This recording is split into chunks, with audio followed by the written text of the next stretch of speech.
Hello नमस्कार साथियों, स्वागत है आप सभी का आपके अपने YouTube channel Sunday study band पे। आज का जो टॉपिक लेकर आए आपके लिए जिसनेट जेआरएफ सेट प्रीस 2021 के लिए जनरल पेपर 1 अनिवार्य के लिए, चाहे आप किसी भी विषय से संबंधित परीक्षा दे रहे हो उन सभी के लिए है। शिक्षण हम शोध अभ्यर्थी से संबंधित महत्वपूर्ण प्रश्न है, तो वीडियो को लाइक और शेयर जरूर कर दीजिए और अभी तक आपने हमारे यूट्यूब चैनल को सब्सक्राइब नहीं किया तो जल्दी से कर लीजिएगा। तो चलिए साथियों, चलते हैं आज के हमारे पहले प्रश्न पर। इसके अलावा हमारी पेपर सेकंड हिंदी की वीडियोज अपलोड होती है, यदि वे नहीं देखें तो आप उनके भी देख सकते हैं, जिसका लिंक आपको नीचे डिस्क्रिप्शन में मिल जाएगा। चाहे आप चैनल की प्लेलिस्ट में जाकर वहां से हमारी अन्य वीडियोज देख सकते हैं। तो आज का जो हमारा पहला प्रश्न है, अभी कथन दिया गया है कि ये ओलावृष्टि से लगी हुई फसल नष्ट होती है। कारण दिया गया, भारत में ओलावृष्टि केवल जाड़े के मौसम में होती है।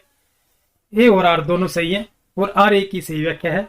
ए गलत है किंतु आर सही है, ए सही है किंतु आर गलत है, ए आर दोनों सही है और आर ए की सही व्याख्या नहीं है। इसका सही आंसर हमारा ऑप्शन नंबर सी हो जाएगा। ये ए तो सही है हमारा, किंतु आर जो है बिल्कुल ही गलत है, इस प्रकार हो जाएगा। चलिए साथियों, अगला प्रश्न चलते हैं हम। निम्नांकित में से कौन ऑपरेटिंग सिस्टम है? ये ऑपरेटिंग सिस्टम की पूछा गया है, कौन है ये? यूनिक्स, उबंटू, मैक, एडा, केवल 2 और 4, केवल 1 और 3, केवल 1 3 4, केवल 1 2 3। इसमें सही आंसर हमारा क्या हो जाएगा साथियों? ये ऑप्शन नंबर डी हो जाएगा हमारा। 1 2 3 हो जाएंगे, यूनिक्स, उबंटू और मैक, ये तीनों हो जाएंगे हमारे। यूनिक्स, मैक तथा उबंटू जो है तीनों ऑपरेटिंग सिस्टम है। मैक ऑपरेटिंग सिस्टम 2001 से एप्पल इंक में है द्वारा विकसित ग्राफिकल ऑपरेटिंग सिस्टम की एक श्रृंखला है।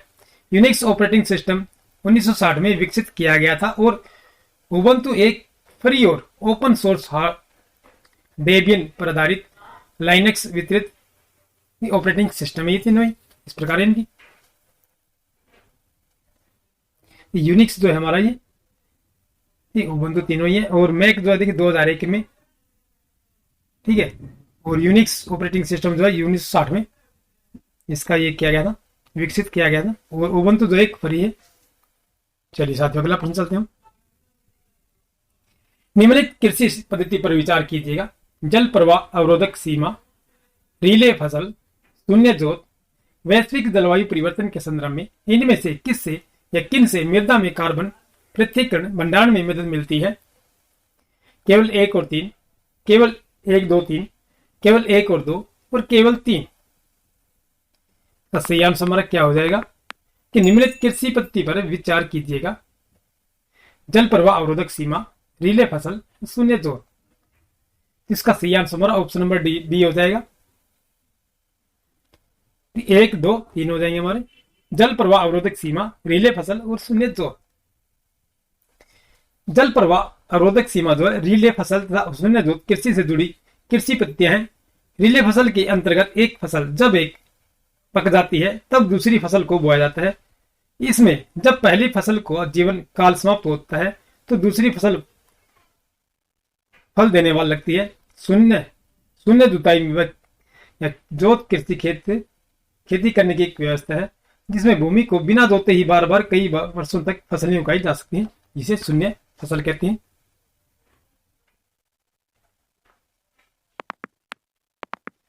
MIME का क्या अर्थ है? MIME का क्या अर्थ है? Multiple internet mail entities, multipurpose internet mail entity, multiple internet mail extension, multipurpose internet mail extension. का सही आंसर हमारा ऑप्शन नंबर डी हो जाएगा साथियों। मल्टीपर्पज इंटरनेट मेल एक्सटेंशन हो जाएगा। MIME का अर्थ मल्टीपर्पज इंटरनेट मेल एक्सटेंशन है। यह मूल इंटरनेट ईमेल प्रोटोकॉल का एक विस्तार है जो लोगों के इंटरनेट पर विभिन्न प्रकार की डाटा फाइलों जैसे audio, video, image, application, program आदि का आदान प्रदान करने के लिए प्रोटोकॉल का उपयोग करता है।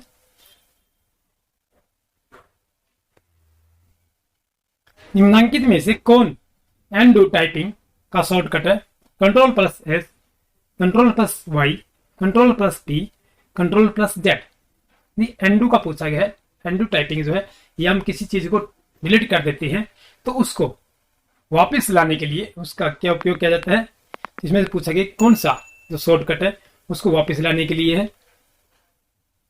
ये हमारा ऑप्शन नंबर डी हो जाए, कंट्रोल जेड होता है, इसे हम एंडू कहते हैं, एंडू टाइपिंग। ये जब हम कोई डाटा डिलीट करते हैं उसको वापस लाने के लिए। एंडू टाइपिंग का शॉर्टकट कंट्रोल प्लस जेड है। एंडू एक इंटरकरेक्शन तकनीक है जिसे कई कंप्यूटर प्रोग्रामों में लागू किया जाता है। यह डॉक्यूमेंट को पुराने स्टेट में बदलने के लिए किए गए अंतिम परिवर्तन को मिटा देता है। चलिए साथियों अगला प्रश्न चलते हैं हम।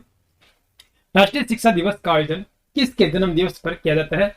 Doctor Zakir Hussain, justice Hidayatullah, Maulana Abul Kalam Azad, APJ Abdul Kalam. राष्ट्रीय शिक्षा दिवस का आयोजन किसके जन्म दिवस पर किया जाता है? इन चारों एबीसीडी में से क्या सही आंसर रहेगा हमारा साथियों? ये ऑप्शन नंबर सी हो जाएगा। ये मौलाना अब्दुल कलाम आजाद, मौलाना अबुल कलाम आजाद के राष्ट्रीय शिक्षा दिवस भारत के प्रथम शिक्षा मंत्री जो मौलाना अबुल कलाम आजाद के जन्म दिवस पर प्रत्येक वर्ष 11 नवंबर को मनाया जाता है। ज्ञात हो कि प्रथम शिक्षा दिवस जो है 11 नवंबर 2008 को मनाया गया था। ये 11 नवंबर 2008 को राष्ट्रीय शिक्षा दिवस याद रखिएगा। चलिए साथियों अगला प्रश्न चलते हैं हम। मानव संसाधन विकास मंत्रालय के लीप कार्यक्रम का उद्देश्य विश्वविद्यालय शिक्षक वृंद को निम्नलिखित में से किस में प्रशिक्षित करना है? संस्थागत अर्थव्यवस्था, नवीन प्रौद्योगिकी, वैज्ञानिक शोध, अकादमिक नेतृत्व। इसका भी सही आंसर हमारा ऑप्शन नंबर डी हो जाएगा साथियों, अकादमिक नेतृत्व। ये मानव संसाधन विकास मंत्रालय ने उच्च शिक्षा में गुणवत्ता लाने के लिए लीडरशिप फॉर एकेडमिक्स प्रोग्राम, जिसे लीप कहते हैं, ये लॉन्च किया है।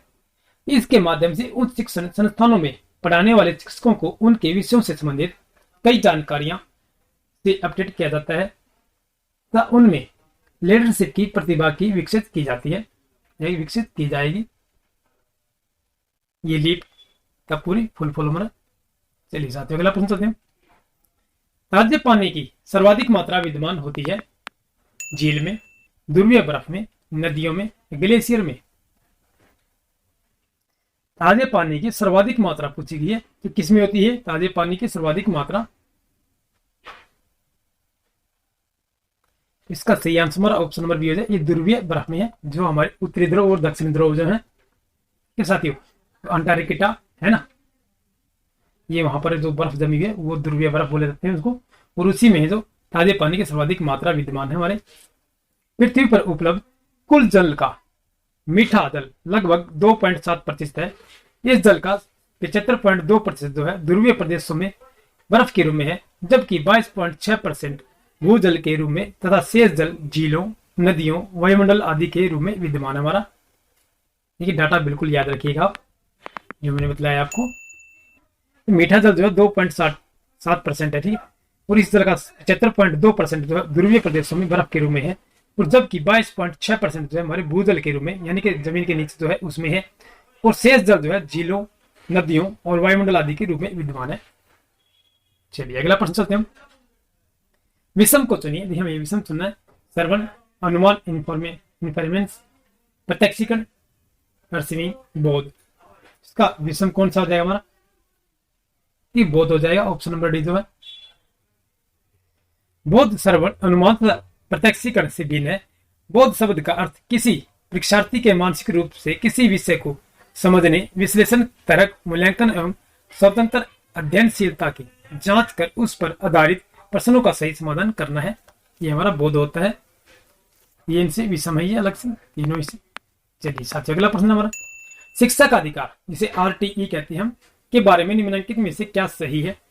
14 वर्ष की आयु तक के विद्यार्थियों की परीक्षा नहीं लेना, 21 वर्ष की आयु तक उच्चतर शिक्षा को अनिवार्य बनाना, 14 वर्ष की आयु तक प्राथमिक शिक्षा को अनिवार्य बनाना, 18 वर्ष की आयु तक के विद्यार्थियों को निःशुल्क पोशाक प्रदान करना।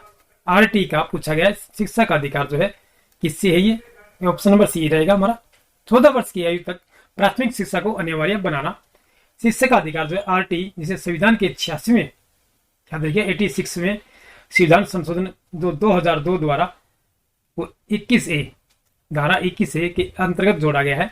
जो 1 अप्रैल 2010 को भारत में लागू किया गया। इस अधिनियम द्वारा 6 से 14 वर्ष के सभी बालकों के लिए अनिवार्य एवं निःशुल्क प्राथमिक शिक्षा का प्रावधान किया गया है। जो 6 साल से लेकर 14 वर्ष तक की जितने भी आप कक्षा में होंगे, यानी कि 10वीं या 7वीं 8वीं तक होते ही हैं लगभग 14 वर्ष के बच्चे, ठीक है। तो उस कक्षा तक ये आपको निःशुल्क यानी कि फ्री में शिक्षा दी जाएगी। चलिए साथियों, अगला प्रश्न चलते हैं। IRC किसका शब्द संक्षेप है? International relay chat, information relay centre, internet related commerce, internet relay chat. इसका राइट आंसर हमारा जो है कौन सा होगा साथियों? ये ऑप्शन नंबर डी हो जाएगा, इंटरनेट रिले चैट हो जाएगा।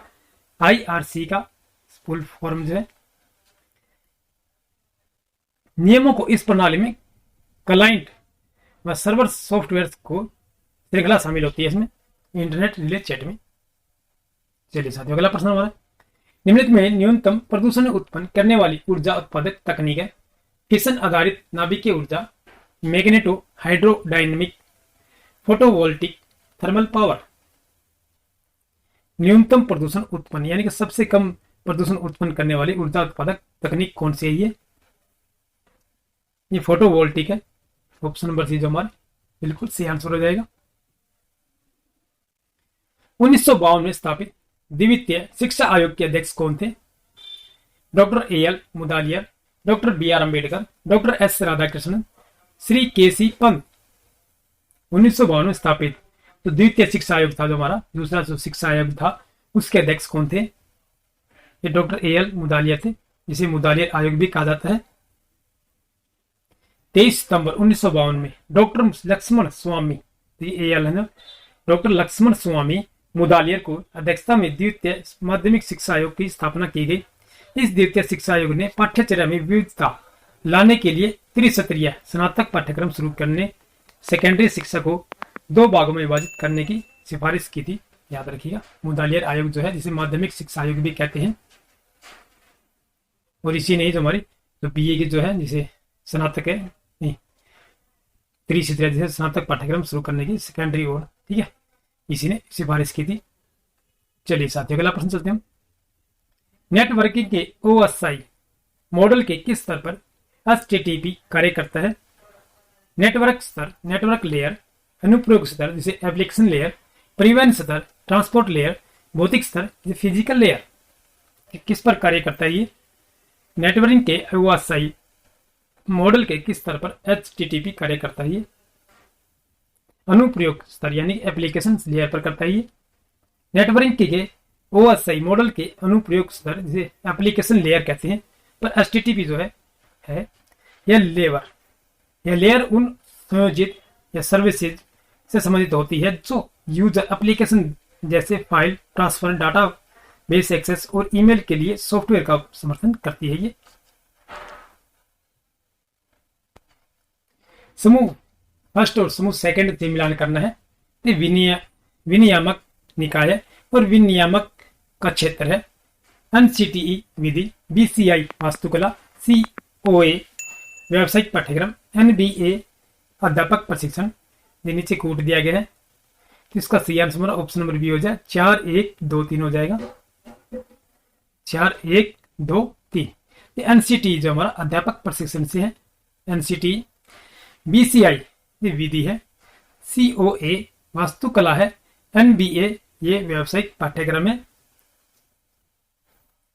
राष्ट्रीय शिक्षा परिषद NCTE की स्थापना राष्ट्रीय शिक्षा परिषद अधिनियम 1993 के अंतर्गत 17 अगस्त 1995 में की गई थी। NCTE की स्थापना जो है। फिर बार काउंसिल ऑफ इंडिया जिसे BCI, ठीक है, की स्थापना वर्ष 1961 में की गई थी। इसके पश्चात वास्तुकला परिषद जिसे COA वास्तुकला परिषद जिसे COA भारत सरकार द्वारा वास्तुकला अधिनियम 1972 के प्रावधानों के तहत गठित किया गया था 1972 में। National board of accreditation NBA कहते हैं की स्थापना AICTE अधिनियम की धारा 10U यानी कि 10U के अंतर्गत अधीन वर्ष 1994 में की गई थी। ये परिभाषा याद रखिएगा आप, कैसे लिख सकते हैं आप। तो चलिए साथियों, आज के इस वीडियो का हमारा ये अंतिम क्वेश्चन था। वीडियो को पसंद है तो वीडियो को लाइक और शेयर जरूर कर दीजिएगा, और चैनल पर नए हैं चैनल को सब्सक्राइब कर लीजिएगा। फिर मिलते हैं नेक्स्ट वीडियो में, तब तक के लिए जय हिंद।